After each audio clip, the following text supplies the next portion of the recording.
More than a year and a half ago, a Springfield soldier took her own life. Her family says her suicide was triggered after she was raped on base when she came out as a lesbian. They're calling it a hate crime, and they want justice. 2 News reporter Kelly King spoke with them about how they're moving forward in their fight for her. It's a story you are seeing only on 2.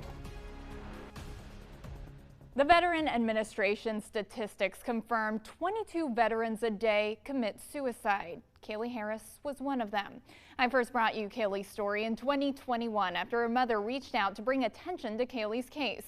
Now, the family has filed a lawsuit against the military in their daughter's death.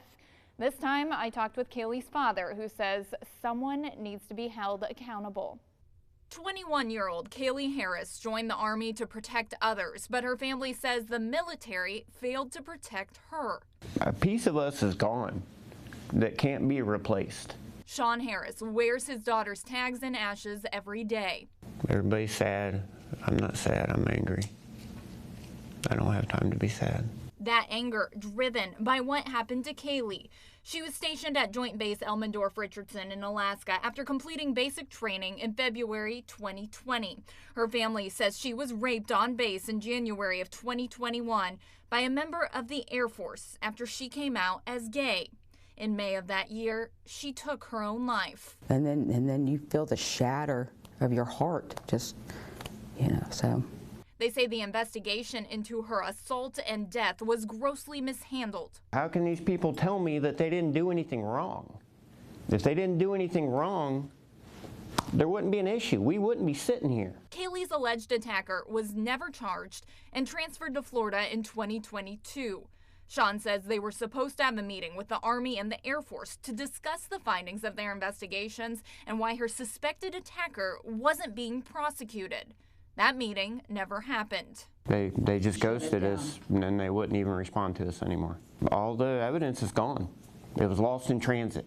Sean says when they requested her medical records, they got them mixed up with someone else's and sent them part of the wrong records. I reached out to the base asking about the findings of the investigations. The Alaska State Medical Examiner ruled her death a suicide. The Department of the Army Criminal Investigation Division Public Affairs Office writes in part, quote, "Based on the totality of the information gathered during this extensive investigation, there was no reason to believe that the circumstances of Specialist Kaylee Harris's death were in any way criminal in nature." In October 2022, her family obtained an attorney and filed a wrongful death and medical malpractice lawsuit against the Army and the Air Force. Just as Kaylee fought for her country, her family is now fighting for her. There's no process for sexual assault victims. There's no protection for them. I refuse to let what happened to her happen in vain, because I don't want this to happen to somebody else. Kaylee's family will be working with Minority Veterans of America, drafting a bill designed to protect other military members and to instill hate crime regulations in the armed forces. Her family is now trying to get congressional backing. In the meantime, I filed a Freedom of Information Act request for the final reports into the sexual assault and death investigations. Kelly King, 2 News.